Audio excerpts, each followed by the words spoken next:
Chapter है बच्चा, controlling chapter है।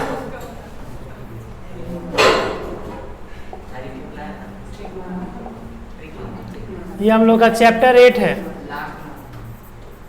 कौन सा चैप्टर है? 8वां चैप्टर है, यूनिट फर्स्ट का।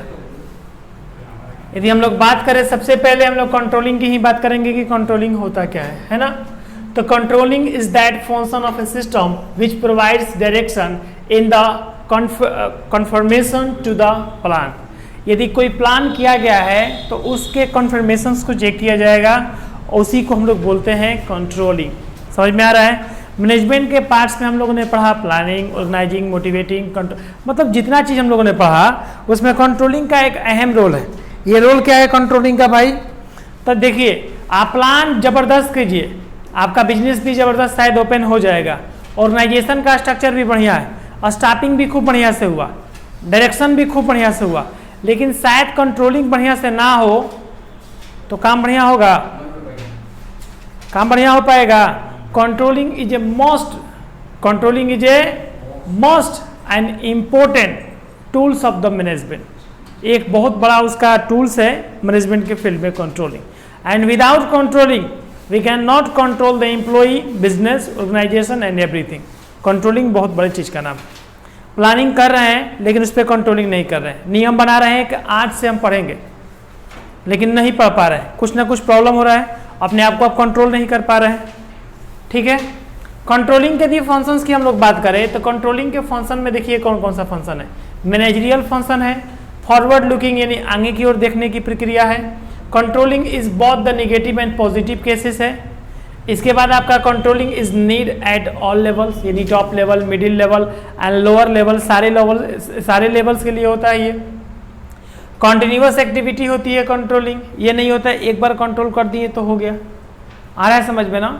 एक बच्चा का जब जन्म होता है, माँ बाप जब बच्चा का जन्म देते हैं तो उसको डायरेक्शन दिया जाता है और उसके साथ उसको कंट्रोल भी किया जाता है बच्चा को। उसको कंट्रोल नहीं किया जाएगा तो क्या बच्चा सही बनेगा, अच्छा इंसान बन पाएगा? नहीं बन पाएगा। इसीलिए बिजनेस फील्ड में भी कंट्रोलिंग की बहुत खास भूमिका होती है। इसके फंक्शन में सबसे पहले है मैनेजरियल फंक्शन, फिर इसका है फॉरवर्ड लुकिंग यानी आगे की ओर देखने की प्रक्रिया। ये नेगेटिव और पॉजिटिव दोनों चीज़ों को कंट्रोल करेगा। Controlling is need at all level, यानी लेवल में क्यों कौन कौन सा लेवल आता है? लेवल्स में एक आता है टॉप, एक आता है मिडिल और एक आता है हम लोग का लोअर। 3 गो लेवल है, तीनों लेवल में जरूरी है। कॉन्टिन्यूअस एक्टिविटी है, बार बार इसको कंट्रोल करने की आवश्यकता है। In sense of the controlling is a action, और controlling is a circular movement, और controlling is related to plan. ये 4-5 जो चीज़ें हैं, इसमें से आप 5 टॉपिक याद कर लीजिएगा, 100% आने वाला सब ये सब चीज़ें। आप हिंदी में देख सकते हैं कि नियंत्रण के कार्य यानी क्या क्या है, उसको 8 प्रकार आप लिख सकते हैं। हम लोग बात करेंगे यहाँ पर फंक्शन ऑफ मैनेजमेंट की। फंक्शन ऑफ मैनेजमेंट में क्या क्या है सर हम लोगों का? प्लानिंग है, ऑर्गेनाइजिंग है, लीडिंग है, कंट्रोलिंग है। इसके साथ बोल सकते हैं कि there are many functions of the management, planning, organizing, motivating, controlling, directing, staffing, सब चीज़ है। यदि हम लोग बात करें इंपॉर्टेंस ऑफ क्वालिटी कंट्रोल के, यदि क्वालिटी कंट्रोल में क्या क्या इंपॉर्टेंस आएंगे, सबसे पहले आपको डिटेक्ट करना होगा क्वालिटी डिविजन्स को। फिर आपको बोलना होगा acceptance by the customer, earns the goodwill, आपको गुडविल अधिक से अधिक बढ़ाना होगा आपको अपने बिजनेस में। Develops the quality of the conscious, इसके बाद आपको टाइमली डिलीवर करना होगा गुड्स। यदि जो प्रोडक्ट का वादा करते हैं कि कल 100 यूनिट तैयार हो जाएगा तो मतलब तैयार हो जाना चाहिए। यदि नहीं तैयार कर पा रहे हैं तो कहीं ना कहीं प्रॉब्लम है। डायरेक्शन सही गया लेकिन कंट्रोलिंग सही नहीं गया। समझिएगा एक चीज़ को, मान लीजिए हम एक कंपनी की बात कर रहे हैं, एक ऑर्गेनाइजेशन की, एक इंडस्ट्री की। कंपनी में बहुत सारे वर्कर हैं, बहुत सारे डिपार्टमेंट होता है। उसमें परचेज डिपार्टमेंट है, सेल्स डिपार्टमेंट है, मैन्युफैक्चरिंग डिपार्टमेंट है, मैनेजमेंट डिपार्टमेंट है, फाइनेंशियल डिपार्टमेंट है, अकाउंट डिपार्टमेंट है, लैब डिपार्टमेंट है, केमिस्ट डिपार्टमेंट है, बहुत सारे डिपार्टमेंट है। हुआ ये कि पंखा बनाने वाली वो कंपनी थी और उसको ऑर्डर आया, समर सीजन में बहुत ज़्यादा गर्मी गिर रहा है, उसको ऑर्डर आया कि आपको 1000 यूनिट्स देना है। कोई पटना का बहुत बड़ा होलसेलर वाला आया और बोला कि हमको 1000 कम से कम पंखा चाहिए। मान लीजिए बजाज कंपनी है और बजाज कंपनी से उसने कहा कि मुझे 1000 फैन चाहिए, सीलिंग फैन मुझे कितना चाहिए? 1000s, क्योंकि पटना से बाकी सब जगह डिस्ट्रीब्यूट करेगा अपने रिटेलर को वो। लेकिन सेल्स डिपार्टमेंट में देखा गया तो प्रोडक्ट नहीं था। स्टॉक डिपार्टमेंट बोला कि उतना स्टॉक नहीं है, अभी 300 ही पंखे हैं और आज देने भी हैं अभी। तो फिर वो कहाँ बात किया, परचेज डिपार्टमेंट के पास बात किया कि परचेज डिपार्टमेंट के पास बात किया कि तुम रॉ मटेरियल तैयार करो या खरीद लो मार्केट से, कल परसों तक उनको हम लोग करवा देते हैं। बुझा रहा है? तो इसमें हुआ क्या कि काम पूरा नहीं हुआ। काम पूरा नहीं होने के पीछे रीज़न क्या हो सकता है, कहीं ना कहीं कोई ना कोई डिपार्टमेंट में कमी रह गया होगा। हो सकता है कि प्रोडक्ट बनाने वाली मैन्युफैक्चरिंग कंपनी में कोई प्रॉब्लम हुआ होगा, ये मैन्युफैक्चरिंग के वर्कर्स में प्रॉब्लम हुआ होगा, उसके मैनेजमेंट सिस्टम में प्रॉब्लम है तभी नहीं वो बन पाया, या रॉ मटेरियल खरीदने वाला जो डिपार्टमेंट है वो रॉ मटेरियल खरीदा ही ना हो। सेल्स डिपार्टमेंट में सेल्स करना है लेकिन वो सेल्स किया ही नहीं हो, दिक्कत हो सकता है ना। इसी चीज़ को कंट्रोलिंग के नज़रिए से देखते हैं कि कहाँ फॉल्ट है, उसको कंट्रोल कर देते हैं। यदि कंट्रोल नहीं करेंगे तो वो क्या होते हैं, वो जो लापरवाही होता है वो बढ़ते जाएगा और एक दिन आपका बिजनेस फ्लॉप होने लगेगा। पहला रूल। दूसरा कंडीशन यहाँ पर आपके जीवन से रिलेटेड हम कंट्रोलिंग को समझा रहे हैं, समझिएगा ध्यान से। कंट्रोलिंग को कैसे कंट्रोल करना है, आपने एक प्लान किया कि मुझे लाइफ में पढ़ाई लिखाई करके मुझे एक बहुत बड़े अफसर बनना है या मुझे बहुत बड़े इस फील्ड में जाना है मुझे। फॉर एग्जांपल एक लड़का है और उसने टारगेट किया कि उसका ड्रीम जो था वो ड्रीम था कि उसका यूपीएससी क्रैक करना है उसको। तो केवल क्या स्टेटस पे यूपीएससी क्रैक लिखकर यूपीएससी ड्रीम लिखने से हो जाएगा उसका यूपीएससी? उसको शुरू से पढ़ना होगा। समझ में आ रहा है? उसने टारगेट किया कि मेरे 9th क्लास में 10th क्लास में अच्छे नंबर आएंगे, 11th 12th में भी अच्छे नंबर आएंगे, देन मेरा बीए बीकॉम जो भी होगा उसमें भी अच्छा मेरा नंबर आएगा, तब मैं उसको बढ़िया से कंप्लीट कर पाऊँगा।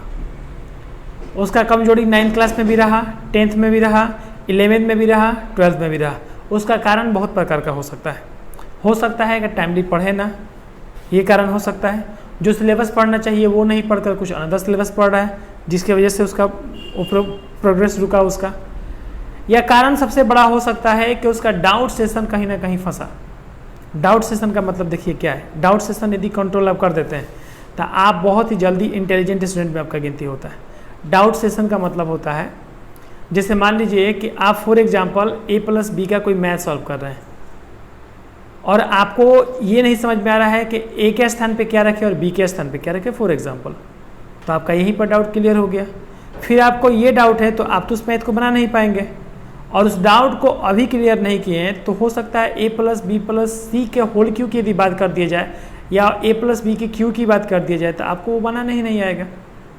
होगा क्या, मल्टीपल क्वेश्चन आ जाए और a का मान बोल दे ज्ञात करने के लिए जिसमें x y दे दे, आपको पता नहीं चले तो आप उसको बना नहीं पाएंगे। दूसरे एग्जाम्पल, यदि किसी बच्चे का जनरल वीक है, लेजर वीक है तो बैलेंस शीट ऑब्वियसली उसका वीक हो जाएगा, प्रॉफिट लॉस ऑब्वियसली उसका वीक होने लगेगा। समझ में आ रहा है हम क्या बोल रहे हैं? जिस लड़के को स्टोरी 2 लाइन का स्टोरी अपने से लिखने तक नहीं आ रहा है वो ऐसे कैसे लिख सकता है? लिख सकता है। कहीं ना कहीं वो छोटा छोटा डाउट रहता है और छोटा डाउट एक दिन बड़े डाउट का क्या करता है, रूप ले लेता है।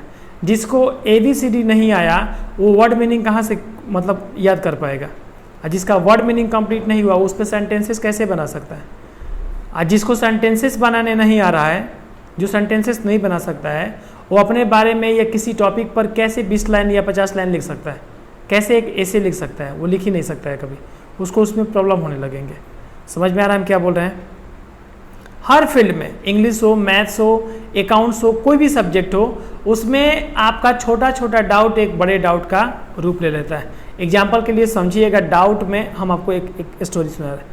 मान लीजिए जैसे आपका घर का कचरा छोटे नाली से एक बड़े नाले में गिरता है, बड़े नाले का पानी शायद वो बाहर गिरता है ना। कभी कभी नाला वो जाम हो जाता है। नाला जाम होने का मुख्य रीज़न क्या है? आप छोटा छोटा जैसे कुछ कुछ कूड़ा कचरा जो है वो नाले के पास जा रहा है, नाले के पास एक जाली रहता है जो जाली पार नहीं होने देता है उसको। यदि वो जाली टूट जाए तो क्या वो कचरा उसमें घुसेगा? आपका बुद्धि विवेक यदि नष्ट हो जाए तो कचरा अपने आप में घुसने लगेगा, पहला रीज़न। दूसरा रीज़न, छोटे छोटे डाउट को क्लियर करना, यानी छोटे छोटे जो भी वहाँ पर कचरा लगने की वजह से वो जाम हो रहा है नाला, उसको आपको निकालना होगा। जो भी पत्थर कंकड़ उसमें गिर रहे हैं आपको उसको निकालना होगा। ये छोटे छोटे डाउट है। यदि वो छोटे छोटे डाउट यदि नहीं क्लियर होंगे, यानी वो पत्थर नहीं निकलेंगे, तो आपको एक दिन वो बड़े पत्थर या बड़े वो क्या कर देंगे, उस चीज़ को ब्लॉक कर देंगे, उस चीज़ को जाम कर देंगे। समझ में आ रहा है मैं क्या बोल रहा हूँ?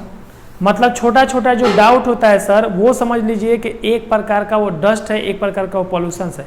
यदि आज आप उसको नहीं निकाले तो हो सकता है उस पॉल्यूशन से आगे चल के कोई खतरनाक मोमेंट होगा, आपका वो कॉन्सेप्ट क्लियर नहीं हो पाएगा। समझ में आ रहा है हम क्या बोल रहे हैं ना? इस चीज़ को समझिएगा। कंट्रोलिंग, अपने आप को भी कंट्रोल कीजिएगा, अपने सब्जेक्ट को भी कंट्रोल कीजिएगा, और साथ में इस कंट्रोलिंग चैप्टर को भी पढ़ लीजिएगा। हम आपका 5 मिनट का समय लिए बस आपको समझाने के लिए कि आप अपने आप को कंट्रोल करें, ठीक है? अब यहाँ पर देखिए, what are the 5 methods of control. Control करने का 5 मेथड बताइए जिससे हम कंट्रोलिंग को बिजनेस, इंडस्ट्रियल या कंपनी में कंट्रोल कर सके। पहला आपका होता है इंट्रोडक्शन। इंट्रोडक्शन से ही कंट्रोल करना स्टार्ट करें, जहाँ से परिचय स्टार्ट हुआ है, जहाँ से वो खेल स्टार्ट हुआ है, वहीं से कंट्रोल करने की कोशिश करें, कंट्रोलिंग हो जाएगा। दूसरा रीजन होता है बायोलॉजिकल कंट्रोल, यानी जीव वैज्ञानिक रूप से आप क्या करें, किसी चीज़ को, किसी पर्सन्स को, किसी व्यक्ति को कंट्रोल करें। अब बायोलॉजिकल कंट्रोलिंग क्या हो सकता है? बायोलॉजिकल कंट्रोलिंग एक जीव से रिलेटेड है, जो कि वहाँ पर स्टाफ और एम्प्लॉय के बारे में बताया जा रहा है। मान लीजिए आपके वर्कर जहाँ काम कर रहे हैं, बहुत ज़्यादा टेम्परेचर ऐसे भी गर्मी में बढ़ा हुआ है, वहाँ पर वो गर्मी में काम कर रहे हैं। जाहिर सी बात है कि 2-4-10 का तबीयत पर डे खराब होगा। यदि 4-5 हज़ार वर्कर काम कर रहे हैं तो उनके लिए बढ़िया हवा की व्यवस्था, बढ़िया पानी की व्यवस्था, ये सब का व्यवस्था कर देना चाहिए, जिसके वजह से उसका बायोलॉजिकल फॉल्ट नहीं आएगा उसमें। समझ में आ रहा है ना? हाँ, ज़्यादा किसी को स्ट्रेस भी नहीं देना है कि अपने किसी भी एम्प्लॉय को, नहीं तो बायोलॉजिकल वो कंट्रोल प्रॉब्लम होगा। केमिकल कंट्रोल, केमिकल कंट्रोल वहाँ उसके पार्ट्स या पुर्जे को बनाने से रिलेटेड है। जैसे कोई प्रोडक्ट बनाया जाता है तो उसमें केमिकल ज़्यादा मात्रा में डाल दिया जाए तो शायद वो हार्मफुल हो जाएगा किसी भी चीज़ के लिए। हम कोई भी प्रोडक्ट बना रहे हैं, यदि खाने पीने का कोई प्रोडक्ट अपने कंपनी में बना रहे हैं, कोई पहनने वाला प्रोडक्ट बना रहे हैं, चलिए मान लीजिए हम शर्ट या टी शर्ट का कंपनी है मेरा, और मैं कलर बहुत डार्क डाल देता हूँ, इतना डार्क डालता हूँ कि लाल कलर लगेगा कि मतलब खून से भी ज़्यादा लाल मेरा कलर दिखेगा, लेकिन वो केमिकल ज़्यादा प्रॉब्लम करेगा नहीं करेगा? वो टच, वो केमिकल किसी व्यक्ति के स्किन पर जाएगा, जाहिर सी बात है नुकसान करेगा। या कोई हम क्रीम बना रहे हैं, ब्यूटी क्रीम कोई बना रहे हैं जिसमें हम हाइड्रोक्साइड का मात्रा ज़्यादा उसमें डाल देते हैं, तो उसके वजह से क्या होगा, ये कोई भी मात्रा हम ज़्यादा डाल देते हैं जिसके वजह से उसका स्किन जो होगा, स्किन वो छिलेगा या उस पर कोई प्रॉब्लम होगा कि नहीं होगा? तो ये केमिकल प्रोडक्ट होता है। अपने प्रोडक्ट को सुधारने के लिए आपको यहाँ पर ध्यान देना होगा कि हमारा केमिकल कंट्रोल अच्छा रहे, फिजिकल कंट्रोल भी अच्छा रहे। फिजिकल समझते हैं आप लोग, जैसे मेरा प्रोडक्ट ये शेप में बना हुआ है, तो जैसे मेरा पंखा है, यदि मैं सीलिंग फैन बना रहा हूँ घूमने वाला, तो पूरा अच्छे से घूमे। मैंने सोचा कि मैं 2 पंखे वाला पंखा बनाऊँगा, 2 पंखे बनाऊँ चाहे 4 पंखे बनाऊँ, हवा अच्छा देना चाहिए, पहला नंबर। फिजिकल स्टेटस उसका देखने में अच्छा लगना चाहिए उस प्रोडक्ट का। यदि वो सही नहीं है तो फिर उसको प्रॉब्लम है। समझ में आ रहा है ना? क्योंकि कस्टमर लेंगे नहीं, क्योंकि उसमें हवा आएगा ही नहीं। कार बनाने वाली कंपनी है, ऐसी कार बनाई है तो कार बहुत बड़ा है, लेकिन अट रहे हैं केवल 3 ही आदमी या 4 ही आदमी अट रहे हैं, तो कोई उस कार को प्रोडक्ट नहीं कर मतलब खरीदेगा नहीं। समझ में आ रहा है हम क्या बोल रहे हैं ना? तो कुछ ना कुछ प्रॉब्लम होता है, इसको फिजिकल कंट्रोल कहते हैं। इसके बाद लैंड मैनेजमेंट मेथड, जमीनी स्तर से, जहाँ से वो जड़ से स्टार्ट हो रहा है मैनेजमेंट, जड़ से वो प्लानिंग स्टार्ट हो रहा है, वहाँ से मैनेजर लोग जो होते हैं उस चीज़ को कंट्रोल करते हैं। इस मेथड को कहा जाता है लैंड मैनेजमेंट मेथड। आ गया क्लियर आपको? 5 मेथड ऑफ कंट्रोलिंग आप बता दीजिएगा। पहला है इंट्रोडक्शन से स्टार्ट करना, एक है आपका लैंड मैनेजमेंट मेथड से स्टार्ट कर देना, एक है बायोलॉजिकल, केमिकल और एक फिजिकल। ये साइंस वाला पोर्शन आप समझ लीजिएगा, 3 को, बायोलॉजी, केमिस्ट्री, फिजिक्स वाला, यानी बायोलॉजिकल, केमिकल एंड फिजिकल। और 2 को है लैंड मैनेजमेंट, एक इंट्रोडक्शन से स्टार्ट कर देना। 5 को आपका क्या हो जाएगा यहाँ पर? ये मेथड ऑफ कंट्रोल हो जाएगा। क्लियर हो गया? कोई दिक्कत इसमें? नहीं सर। नियंत्रण के वही 5 उपाय है, आप इस चीज़ को देख लीजिएगा हिंदी में। बिजनेस स्टडी में एक यहाँ पर मतलब यहाँ पर टॉपिक है relation between planning and controlling. ये बहुत इंपॉर्टेंट टॉपिक है, इसका क्वेश्चन भी बहुत ज़्यादा आया हुआ है। देखिए, प्लानिंग में और कंट्रोलिंग में जानते हैं क्या अंतर होता है? Planning is a useless without controlling, planning is a useless without controlling, and controlling is a blindless, controlling is a blind without planning.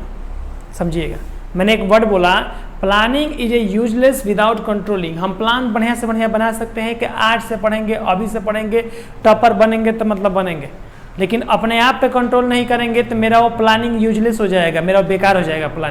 Planning का जितना भी समय लगाएं उसको करने में सब बेकार। जितना भी रूटीन लिखे कॉपी पे, इतना बजे से ये पढ़ेंगे, इतना बजे से ये पढ़ेंगे, सब चीज़ बेकार। समझ में आ रहा है? तो प्लानिंग इज यूजलेस हो जाता है विदाउट कंट्रोलिंग।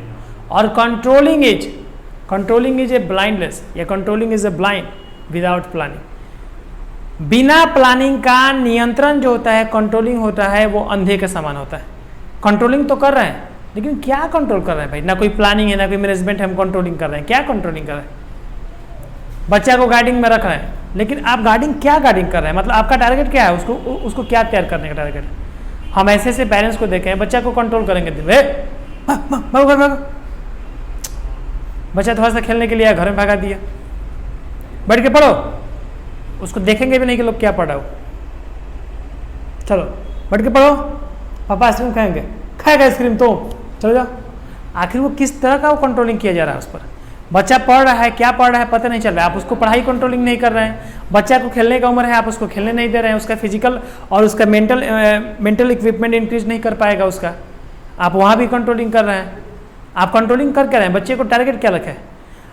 बच्चा को क्या बनाना चाहते हैं? हम चाहते हैं कि हमारा लड़का जो है ना वो बड़ा होकर इंजीनियर बने, या हमारा लड़का जो है ना तो बड़ा होकर वो डॉक्टर बने।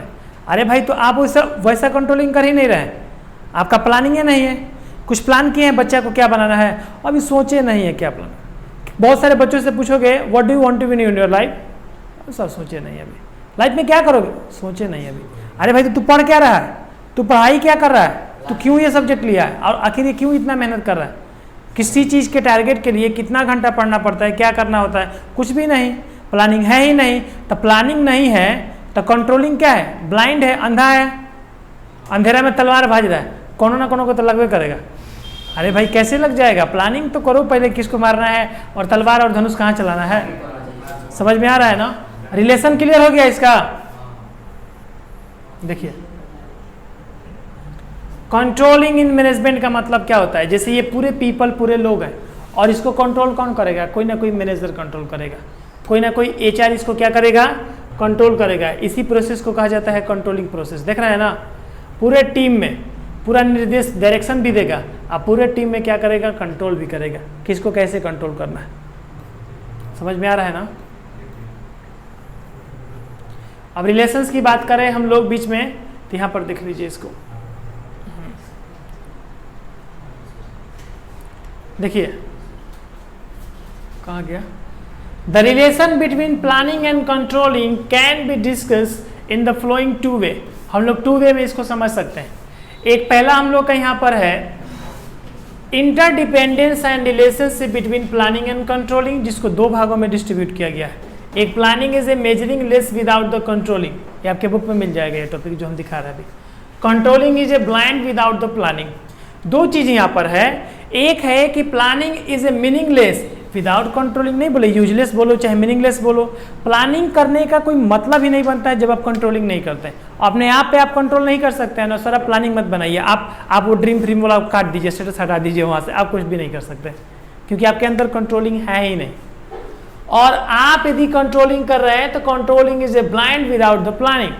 कंट्रोलिंग तो कर रहे हैं, अपने आप को तो कंट्रोल कर रहे हैं, लेकिन किस टॉपिक पे कंट्रोल कर रहे हैं? आपका कोई प्लान, आपका कोई टारगेट ऐसा कुछ है ही नहीं, तो आप किस टॉपिक पे अपने आप को कंट्रोल कर रहे हैं? नहीं कर रहे हैं सर। समझ में आ रहा है? यहाँ पर दो टॉपिक है। चलो पहले इसको समझ लेते हैं, इंटरडिपेंडेंट वाले को। Interdependence and relationship between planning and controlling. There is a deep relation between the controlling and planning functional of the management. Function of management में प्लानिंग में और कंट्रोलिंग में एक डीप रिलेशन होता है। आपका यूनिट फर्स्ट जो उठा था वो प्लानिंग से ही उठा था। यदि यूनिट में हम लोग सीरीज बाई बात करें तो फर्स्ट चैप्टर आपका क्या था? प्रिंसिपल्स ऑफ मैनेजमेंट, नहीं सेकंड चैप्टर था principles of management. First chapter देखिए आप आसानी से आपको समझा रहे हैं। Nature and significance of management पहला था, जिसमें मैनेजमेंट और उसके बारे में जाने आप। दूसरे में आप प्रिंसिपल्स के बारे में जाने, जिसका मेथड हैंडी फ्यूल के द्वारा क्या क्या है, सब प्रिंसिपल्स के बारे में। थर्ड वाले में इन्वॉल्वमेंट चेक किए, फोर्थ वाले में आप प्लान किए, 5 नंबर में आप एक बिजनेस या ऑर्गेनाइजेशन डाल दिए। 6 नंबर में आप उसमें स्टाफ का व्यवस्था किया, स्टाफिंग चैप्टर पढ़ें। 7 नंबर में आप डायरेक्शन दिए, कैसे डायरेक्शन करेंगे कि मतलब कि हम काम कर पाएंगे। और लास्ट ए यूनिट का लास्ट चैप्टर जो था 8 नंबर, उसमें अब कंट्रोल कर रहे हैं। शायद वो सब आपका बढ़िया नहीं हो तो कंट्रोलिंग आपका बढ़िया नहीं है। अभी तक ने आप देख रहे हो सीरीज बाई चला था ये लेसन, हम बताया था यूनिट 1 जो है पूरा एक सीरीज बाई चलता है, उसमें समझ में आ रहा है ना, कोई दिक्कत नहीं है इसमें। देखिए यहाँ पर showing the importance of their relation, it is a general said that the planning is a meaningless without controlling and controlling is a blind without the planning. Planning का कुछ नहीं हो सकता है यदि कंट्रोलिंग नहीं करे तो, और कंट्रोलिंग भी अंधा है यदि प्लानिंग नहीं हो तो। लिखा हुआ है यहाँ पर both the accept of the interdependence of the planning and controlling has been the detailed below. आप ये स्पष्ट रूप से इस चीज को हम एक्सेप्ट कर रहे हैं कि प्लानिंग जो है वो कंट्रोलिंग पे आधारित है और कंट्रोलिंग जो है वो इंटरडिपेंडेंस है प्लानिंग पर। समझ में आ रहा है? चलिए, planning is a meaningless without the controlling. Planning का क्या मतलब निकलता है जब आप कंट्रोलिंग किसी टॉपिक पे किए करें ही नहीं। आप कंट्रोलिंग नहीं कीजिएगा, सॉरी प्लानिंग नहीं कीजिएगा तो कंट्रोलिंग कर सकते हैं नहीं। इसी टॉपिक को फिर यहाँ भी बताया जाएगा, एक ब्लाइंडनेस विदाउट द प्लानिंग बताया जाएगा जो कि आपको हम समझा दिए। Difference between planning and controlling, तो वही चीज को फिर बताया जाएगा यहाँ भी। और planning is a looking ahead whereas a controlling is a looking back. देखो प्लानिंग जो होता है, ऑब्जेक्टिव में पूछता है कि प्लानिंग कहाँ देखता है, तो प्लानिंग जो होता है प्लानिंग हमेशा आगे की ओर देखता है। Planning is a looking ahead, planning हमेशा आगे की ओर देखता है। आज से प्लानिंग होगा तो हम पीछे नहीं देखेंगे। हम प्लानिंग कभी भी करते हैं तो आगे की ओर प्लानिंग करते हैं कि पीछे की ओर प्लानिंग करते हैं। कल क्या करना है ये सोचते हैं कि कल हो गया जो उसके लिए क्या करना है। आज जो हो गया तो हो गया, अब क्या करना है हम इसके लिए सोचते हैं, for the future. Planning is a decision for the future, ये ऑब्जेक्टिव में पूछता है आपसे। प्लानिंग फ्यूचर के लिए होता है। कंट्रोलिंग जो होता है वो बैक लुकिंग होता है। कंट्रोलिंग जो होता है, controlling is a looking back, controlling back के लिए होता है। कंट्रोलिंग हम पीछे की ओर देखते हैं और प्लानिंग में हम आगे की ओर देखते हैं। आखिर क्यों? यदि हम पीछे की ओर नहीं देखेंगे तो हम आगे का प्लानिंग हम कैसे बनाएंगे? आगे का प्लानिंग हम बना ही नहीं सकते। मेरा प्लानिंग बढ़िया नहीं रहेगा तो कंट्रोलिंग कैसे बढ़िया रहेगा? और जब तक हम कंट्रोलिंग नहीं करेंगे तब तक पता कैसे चलेगा कि पूरे साल हम क्या क्या मिस्टेक किए हैं? समझ में आ रहा है हम क्या बोल रहे हैं? पूरे साल हम क्या क्या मिस्टेक किए हैं हमको पता नहीं चल पाएगा यदि हम कंट्रोलिंग नहीं करेंगे तो। समझ में आ रहा है ना? आप अपने आप को कभी कंट्रोल करके देखिएगा, 1 महीने तक आपको अपने जीवन से संबंधित हर समस्या का पता चल जाएगा। उसके अकॉर्डिंग जो आप प्लानिंग कीजिएगा आगे वो बहुत ही बेटर होगा। समझ में आ रहा है ना? इसलिए बिजनेस भी क्या करता है, पीछे की ओर देखता है, फिर आगे की ओर नेक्स्ट ईयर प्लानिंग करेगा, फिर पीछे की ओर लास्ट में देखेगा, फिर आगे की ओर प्लानिंग करेगा। इसमें मूवमेंट जो होता है बहुत ही बढ़िया होता है।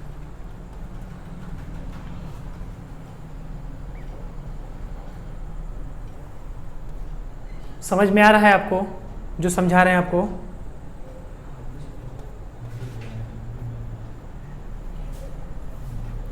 कंट्रोलिंग को कंट्रोल करने का 2 टेक्निक है। कंट्रोलिंग को कंट्रोल करने का कितना टेक्निक है?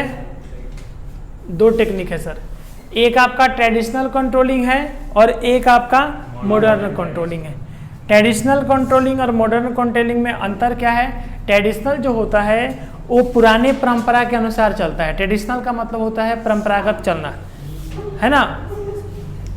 जैसे मान लीजिए कोई व्यक्ति है और अपने बाप दादा की तरह वही सेम काम कर रहा है तो उसको बोलेंगे ट्रेडिशनल बिजनेस, और कोई नया आधुनिक काम कर रहा है तो उसको बोलेंगे मॉडर्न बिजनेस।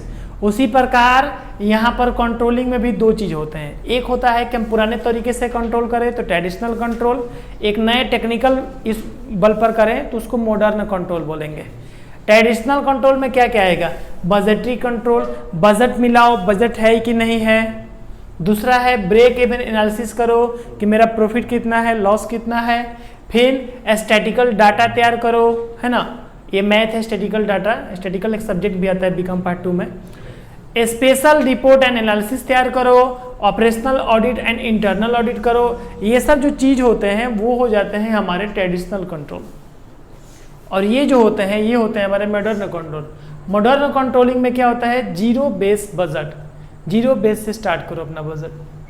दूसरा नंबर है परफॉर्मेंस बजटिंग करो, अभी जो परफॉर्म हो रहा है, अभी जो चल रहा है उसके अनुसार अपना बजट लगाओ। पहले क्या था वो मत देखो, लेकिन अभी तुम क्या हो उसके अनुसार ही बजट लगाओ। ये मॉडर्न कॉन्सेप्ट कहता है आज का समय में। रिस्पॉन्सिबिलिटी अकाउंटिंग, आपको रिस्पॉन्सिबिलिटी अकाउंटिंग को ही क्या करना चाहिए, प्रिपेयर करना चाहिए, तैयार करना चाहिए। मैनेजरियल ऑडिट, आप मैनेजरियल ऑडिट कीजिए, मैनेजरियल फंक्शंस को देखिए। Programme evaluations and review the technique of PERF। आ रहा है समझ में? PERF का मतलब होता है प्रोग्राम इवेल्युएशन रिव्यू और टेक्निक। इसको PERT को क्या करना होगा, आपको देखना होगा। यानी प्रोग्राम कराइए, जो भी कराना है कराइए, अपने एम्प्लॉय को मोटिवेट कीजिए, चाहे जैसे भी कीजिए, आपको कंट्रोल कर देना है अपने पावर को। अपने पावर को क्या करना है, उसमें कंट्रोल करना है सर। कंट्रोल नहीं कीजिएगा कुछ नहीं होने वाला है। उसके बाद यहाँ पर क्रिटिकल पथ मेथड यानी कि CPM करना पड़ेगा। क्रिटिकल पथ मेथड का मतलब होता है कि सिचुएशन ऐसा आ जाता है बिजनेस में जो लगता है कि उस समय के बिजनेस कुछ है ही नहीं, उस समय आपको क्या करना होगा, क्रिटिकल आपको मेथड को यूज करना पड़ेगा सर। ठीक है। नेक्स्ट हम लोग का आता है मैनेजमेंट इंफॉर्मेशन सिस्टम, और मतलब उसी को MIS कहते हैं। मैनेजमेंट इंफॉर्मेशन सिस्टम, मैनेजमेंट में क्या क्या इंफॉर्मेशन है, डाटा एनालिसिस क्या क्या हुआ है, बजटिंग क्या है, उस सारे बेसिस पर हम देखेंगे। और इस साल का मेरा कंट्रोलिंग कैसा है उस पर हम लोग बात करें। समझ में आ रहा है? यहाँ पर पूछा जाएगा यहाँ पर आपसे कि कंट्रोलिंग को कितने भागों में बांटा गया है, तो क्या कहिएगा, टेक्निक के आधार पे दो, एक मॉडर्न कंट्रोल टेक्निक और एक need and importance of controlling. आखिर कंट्रोलिंग की आवश्यकता क्यों है, ये प्रश्न आएगा आपका कि आखिर कंट्रोलिंग की आवश्यकता क्यों है। नंबर 1 कंट्रोलिंग, देखिए कंट्रोलिंग की आवश्यकता क्यों है। Number 1 in sense of management, management के लिए आपको कंट्रोलिंग करना होगा। नंबर 2 इंक्रीज द इफिशियंसी, अपने कार्य कुशलता, अपने काम को बढ़ाने के लिए आपको कंट्रोलिंग करना होगा। बिजनेस में जो मैनेजमेंट फील्ड है उसको बढ़ाने के लिए कंट्रोलिंग करना होगा। नंबर 3 आपको अचीवमेंट ऑफ ऑर्गेनाइजेशन ऑब्जेक्ट को करना होगा, आपके ऑर्गेनाइजेशनल गोल को अचीव करने के लिए भी आपको कंट्रोलिंग करने की आवश्यकता है। नहीं कीजिएगा तो आप अपने बिजनेस गोल को अचीव नहीं कीजिएगा। आपने टारगेट किया था कि 2023 में इस बार मैं 20 करोड़ रुपया कम से कम प्रॉफिट लाऊंगा इस कंपनी का, लेकिन कंट्रोलिंग नहीं किए हैं तो नहीं आ पाएगा। इसलिए वहां पर दिया हुआ है achievement of organizational object. 4th number में हम लोग का है फैसिलिटेट्स द कोऑर्डिनेशन, आप कोऑर्डिनेशन यानी समन्वय को भी बढ़ाइएगा, कर्मचारी के आपसी व्यवहार को भी बढ़ाइएगा। ठीक है। 5 नंबर में है exercise check on employee, employee को जो भी आप एक्सरसाइज यानी जो भी आप काम देते हैं, जो भी उनसे आप काम लेते हैं, वो अपने समय अनुसार वो काम करते हैं कि नहीं करते हैं, इस चीज़ को भी कंट्रोलिंग करना है। इसलिए भी नीडेड है कंट्रोलिंग हम लोग का। फिर आपको बेटर प्लान करने के लिए भी आपको कंट्रोलिंग की आवश्यकता है। हम बोल तो दिए अपने आप पर 1 महीना कंट्रोल करके देखो कि हमको पढ़ना है, बस पढ़ना है। 1 महीने के अंदर पता चल जाएगा कि क्या क्या समस्या हो रहा है, उस समस्या का निदान कैसे होगा। समझ में आ रहा है। 7 नंबर में हम लोग का होगा basis for the future action, आप फ्यूचर में कौन से एक्शन लेंगे, क्या डिसीजन लेंगे, उसके लिए भी कंट्रोलिंग करना जरूरी है। आप कंट्रोलिंग नहीं कीजिएगा तो आपको कुछ पता नहीं चल पाएगा। जैसे नाविक जो होता है, नाव चलाता है तो नाव को अपने कंट्रोल में रखता है ना। और नाव को कभी कभी ज़्यादा लोडिंग हो जाता है या किसी वजह से नाव डूब जाता है तो ही उसको पता चलता है कि हमें क्या क्या करना होगा। आगे का प्लानिंग वो लेके चलता है कि मुझे इतने लोगों से ज़्यादा या इतना से ज़्यादा वजन मुझे इस नाव पे नहीं डालना है। यदि नाव डूबे तो उसके लिए भी प्लानिंग है कि पहले तैर के भाग जाएगा वो। जरा है ना, नाविक का प्लान क्या होता है कि जब नाव जब डूबे तो तैर कर क्या करो, भाग जाओ। कुछ नहीं, कोशिश करेगा नाव को बचाने के लिए, लेकिन नाव डूबेगा तो नाविक पहले भागेगा। ऐसा वो इसलिए प्लानिंग करता है क्योंकि पिछले साल उसने कोशिश किया था कि मैं कुछ लोगों को बचा दूं। एक नाविक ने कोशिश किया था कि मैं कुछ लोगों को बचा लूं, लेकिन डूबने के चक्कर में जो डूबता है ना, उसको बचाने वाले इंसान भी डूब जाते हैं कभी, क्योंकि वो डूबेगा तो आपको पकड़ेगा कस के कि कसम वो बच जाए, और उसके चक्कर में आप भी बढ़िया से तैर नहीं पाइएगा, जिसकी वजह से आपका भी डूबने का चांसेस बन रहा है। बुझा रहा है। तो नाविक ने भी इसी उसको देखा, फॉरवर्ड लुकिंग किया कंट्रोलिंग में, और उसी हिसाब से आगे का प्लानिंग तैयार किया अपना। बुझा रहा है ना? हाँ, चलिए इसके बाद आपका यहाँ पर मत बोलिए साइकोलॉजिकल प्रेशर्स आएंगे। यहाँ पर मनोवैज्ञानिक रूप से भी बहुत सारे दिमाग का प्रेशर्स आने लगते हैं, उस चीज़ को भी कंट्रोल करना है। आपको मालूम है बड़े बड़े मैनेजमेंट फील्ड में आपको एक टारगेट दिया जाता है। आप जब कंपनी में जॉब कीजिएगा तो आपको टारगेट दे देगा वो सब। आप यदि मार्केटिंग से हैं, एचआर से हैं, किसी भी डिपार्टमेंट से है, तो आपको टारगेट पूरा करना होगा। उसका टारगेट दे दिया है कि आपको कम से कम इतना सारे प्लानिंग बनाना है या आपको ये प्रोजेक्ट कंप्लीट कर देना है, तो आपको कर देना है। आप टारगेट पूरा नहीं कीजिएगा तो काम डिस्टर्ब होगा, जिसकी वजह से वो सस्पेंड भी करवा सकता है। इसके बाद आपका आएगा एक्सटेंशन ऑफ द डिसेंट्रलाइजेशन। आपको एक्सटेंशन करना होगा, किसको? डिसेंट्रलाइजेशन को करना होगा। समझ में आ रहा है? कंट्रोलिंग का पार्ट 1 था ये, आधा कंट्रोलिंग हम लोग का ये कंप्लीट हुआ। एक बार फिर से आपको करा देते हैं, हम रिवाइज करवा देते हैं सर उसको। सबसे पहले बात करें कि कंट्रोलिंग होता क्या है, तो आप बोल सकते हैं कि controlling is a main process of the financial management. आप ऐसे ही बोल सकते हैं। And controlling is a blindless without the planning. आप ये भी यहाँ पर बोल सकते हैं। अब यहाँ पर फंक्शन ऑफ कंट्रोलिंग की बात करें तो फंक्शन में कौन कौन सा है? मैनेजरियल फंक्शन है, लुक फॉरवर्डिंग है। कंट्रोलिंग इज बहुत नेगेटिव पॉजिटिव दोनों सोच सकता है। कंट्रोलिंग जो होता है वो नीड होता है, नीडेड होता है ऑल ऑफ लेवल के लिए। किसी भी लेवल में आप काम कर रहे हैं, आपको कंट्रोलिंग करना बिल्कुल भी जरूरी है। आपका बिजनेस आखिर लॉस में जा रहा है, आपका बिजनेस पहले से डाउन चल रहा है, तो क्या रीजन है? एक बार कंट्रोल करके देखिए कौन कौन से सीजन में आपका बिजनेस डाउन जाता है। आखिर क्या कारण है कि मेरा बिजनेस डाउन जा रहा है? या हो सकता है कि वहाँ आपका प्रोडक्ट बढ़िया ना हो सकता है कि वहाँ का इन्वॉल्वमेंट बढ़िया ना हो। जो प्रोडक्ट आप दे रहे हैं तो वहाँ पर इन्वॉल्वमेंट ऐसा ना हो वहाँ लोगों को खरीदने का। समझ में आ रहा है ना? बहुत सारे रीज़न हो सकते हैं। अब पिज़्ज़ा का दुकान शाहपुर में खोल दे और बोले आखिर मेरा बिक्री क्यों डाउन जा रहा है? 10 दिन तो शुरू में अच्छा चला था, आखिर क्यों डाउन जा रहा है? बोलेगा कि पिज़्ज़ा बढ़िया से बढ़िया बनाएंगे, पिज़्ज़ा में ही कुछ कमी है, पिज़्ज़ा और अच्छे बनने लगा, फिर भी बाजार डाउन जा रहा है। मेन रीज़न क्या है? यहाँ पर इन्वॉल्वमेंट प्रॉब्लम है, क्योंकि यहाँ पर इन्वॉल्वमेंट नहीं है पिज़्ज़ा खाने का। सर 10-20 रुपये का समोसा लिट्टी खा लेगा, लेकिन 200 रुपये का पिज़्ज़ा नहीं खाएगा कोनो। एक दिन खा लेगा, 2 दिन खा लेगा, उसके बाद कोई नहीं खाएगा। समझ में आ रहा है ना? चलिए 5 मेथड्स बताइए कंट्रोलिंग का। 2 को ऐसे ही बता दीजिएगा। इंट्रोडक्शन, लैंड मैनेजमेंट प्रोसेस, और फिर आपका फिजिक्स वाला 3 को साइंस वाला आएगा, फिजिकल, केमिकल एंड बायोलॉजिकल। हाँ, याद हो गया यहीं पर, ठीक। इसके बाद रिलेशन पूछेगा प्लानिंग में और कंट्रोलिंग में।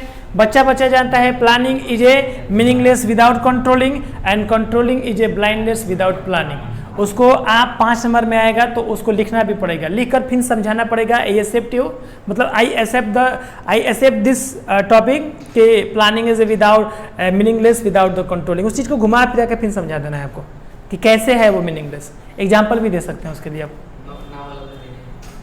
अरे नाव दे दो, कुछ अपने जीवन के बारे में दे दो। तुम मैट्रिक में कंट्रोलिंग नहीं किया तो इंटर में कंट्रोलिंग हो जाएगा तुमसे। इंटर में कंट्रोलिंग जो बच्चा नहीं किया, देखो समझो, आखिर कोई भी चीज़ है, जैसे मान के चलते हैं कोई विद्यार्थी है, हो सकता है कि क्लास 10th में उसका बढ़िया मार्क्स ना आया हो, 2nd डिवीजन से पास हुआ, लेकिन उसका आगे का स्ट्रेटजी बढ़िया हो, अपने आप पे कंट्रोल किया, सोचा कि आखिर कहाँ कहाँ मिस्टेक किए कि मेरे को ये नंबर इतना कम क्यों मिला, उसके बेसिस पे वो तैयार किया। उसके बेसिस पे क्या किया? तैयार किया। हम अधिकांश बच्चों का नंबर आपको बता दें, मैट्रिक में जितना बच्चों का जितना नंबर आता है ना, जिसके आसपास में जितना परसेंटेज आया उसका, इंटर में भी लमसम वही रह जाता है, उसके आसपास में ही रह जाता है ज़्यादा बच्चों का।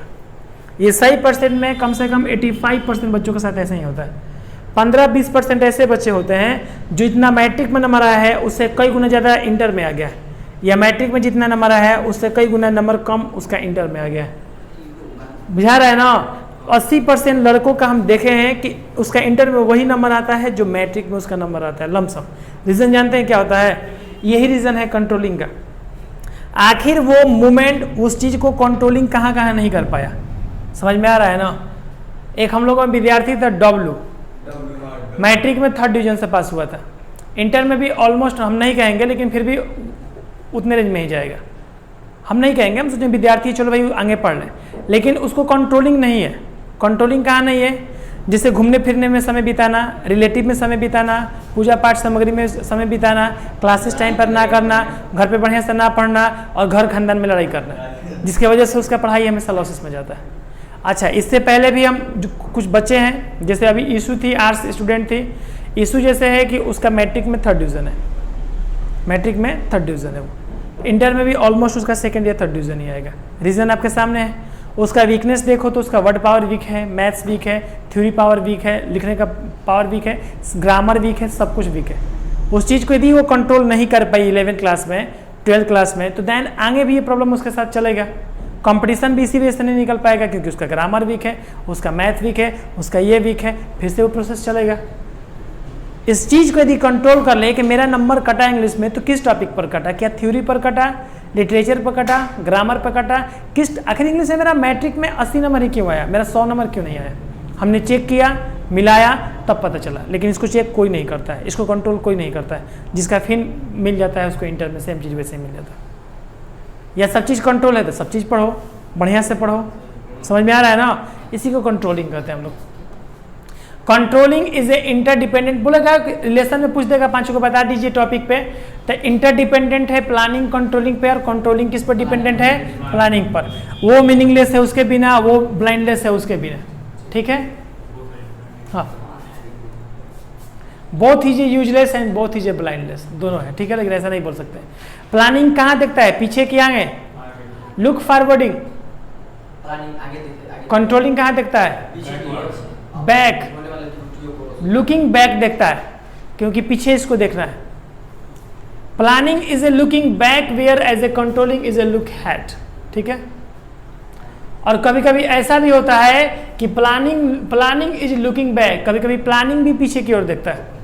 आगे प्लान बनाए थे वो अनसक्सेस क्यों हो गया, पीछे देखना पड़ेगा कहाँ कमी रह गया। तो प्लानिंग भी कभी कभी पीछे देखता है। और कंट्रोलिंग देखता है कि आखिर ये कंट्रोल कर लिए तो लमसम 75% कंट्रोल हो गया, और 25% हमको कंट्रोल करना होगा। तो उसके लिए फिर वो आगे भी देख सकता है, पीछे भी देख सकता है। इसको 2 बार बोलना पड़ेगा, एक लुक बैकिंग, एक लुक फॉरवर्ड, दोनों को बोलना पड़ेगा। देखो दोनों में यहाँ पर दिया हुआ है। ये तो समझ में आ ही गया होगा।